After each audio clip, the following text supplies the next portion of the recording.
চাঁদাবাজদের হুঁশিয়ার করেছেন স্বরাষ্ট্র উপদেষ্টা ব্রিগেডিয়ার জেনারেল অবসরপ্রাপ্ত সাখাওয়াত হোসেন। তিনি চাঁদাবাজদের উদ্দেশ্যে গতকাল বলেছেন, যারা চাঁদাবাজি করবে তাদের পা ভেঙে দেওয়া হবে। দর্শক, এটি নিউজের নিয়মিত আয়োজন আমাদের কথায় আজ আমরা কথা বলবো এই বিষয়টি নিয়ে। আপনাদের স্বাগত জানাচ্ছি, আমি সাদিয়া আফরোজ। আমরা আজকের বিষয়টি নিয়েও সাধারণ মানুষের মতামত শুনব। নতুন করে একটা আন্দোলনের মাধ্যমে একটা স্বৈরাচারী শাসককে বিদায় ঘটিয়ে যে স্বাধীনতা আমরা পেয়েছি, এই স্বাধীন দেশে আমরা চাই না কাউকে চাঁদা দিয়ে ব্যবসা বাণিজ্য করতে। কারণ বিষয়টা হচ্ছে যে বাংলাদেশে বর্তমানে কিন্তু ব্যবসা বাণিজ্যের পরিস্থিতিটা মোটামুটি শোচনীয়, সব ঘটনা বিচার বিশ্লেষণ করলে। তো এই মুহূর্তে যদি চাঁদাবাজি হয়, টেন্ডারবাজি হয়, এগুলো আমাদের মতো যারা ছোট ছোট ব্যবসায়ী আছে, ক্ষুদ্র ব্যবসায়ী আছে, তাদের উপরে বিশাল একটা এফেক্ট পড়ে যাবে। এবং দেখা যাচ্ছে এটার এফেক্ট পড়বে সাধারণ জনগণের উপরে। যখন চাঁদাবাজি হবে, আলটিমেটলি আমি কিন্তু আমার পণ্যের দাম বাড়িয়ে দেবো, হ্যাঁ, তখন কিন্তু ভোক্তারা যারা আছে তারা কিন্তু এটা এফেক্ট করবে। তো চাঁদাবাজি যদি না হয়, হ্যাঁ, এটা শুধু এই সেক্টর না, সব সেক্টরে যারা সবজি আনে গাড়িতে করে, হাটে বাজারে, সব জায়গায়, সব ক্ষেত্রে যদি চাঁদাবাজিগুলো না হয় এবং প্রশাসন যদি এই দায়িত্বটা খুব ভালোভাবে নিতে পারে, নতুন যে প্রশাসনটা আসতেছে আমরা চাই তারা সঠিকভাবে যেন দেশ পরিচালনা করে, কারোর সাথে কোনো লেজুর ভিত্তিক যেন প্রশাসন ব্যবস্থাটা না হয়। আমরা যে শান্তি রক্ষার লিগা, ভালো দেশের লিগা, পরিস্থিতি জানি ভালো হয়, কোনো প্রশাসন জানি ভালো করে দেশ চলায়, জিনিসপত্র দাম কমে, আমরা জানি সচ্ছল বলে চলতে পারি, দেশ জানি আগুয়ে যায়, ইনশাল্লাহ সামনে আরও আগুয়াইব, এই চিন্তা ভাবনা আমরা আছি। আল্লাহর রহমতে জনগণ জানি শান্তি থাকে, ভালো থাকে। সন্ত্রাস চাঁদাবাজি আমরা চাই না এই দেশে চাই দেশ স্বাধীনতাভাবে চলতে একভাবে, চাঁদাবাজি রংবাজি কিচ্ছু নাই, আমরা খুব শান্তিভাবে আছি।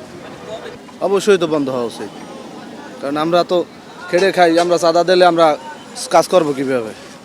চাঁদা তো দিই না, তারপরও কোনো সময়ও দেওয়ার এটা প্রশ্নই আসে না। মানে এটা সবাই প্রতিরোধ করতে হবে, তা না হলে তো দেশ চলবো না। চাঁদাবাজি না হয় যেটা, সেইটা বন্ধ করতে হবে আগে, তাছাড়া তো আর দেশ উন্নতর দিকে যাবে না। এটা আমরা দেশের জন্য শান্তি চাই, যেহেতু চাঁদাবাজি যেটা এমন বর্তমান যে সরকার আসছে সেজন্য মানে এটা মুক্ত করে, এজন্য আমরা শান্তিযুক্ত চাই।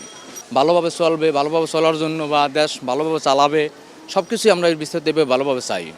বর্তমান যে সরকার আছে, বর্তমান সরকার মনে করেন এটা যেভাবেই পারুক এবার নিয়ন্ত্রণ আনতে হবে। প্রায় সেক্টরই চাঁদাবাজি ছিল, সব জায়গায়, আমাদের এই মার্কেটেও আছে অনেকগুলা অন্যরকম চাঁদাবাজি।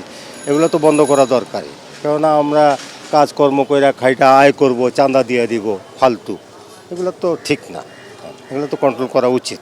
খারাপের পরিণাম খারাপ, এটা সবসময় হয়েছে।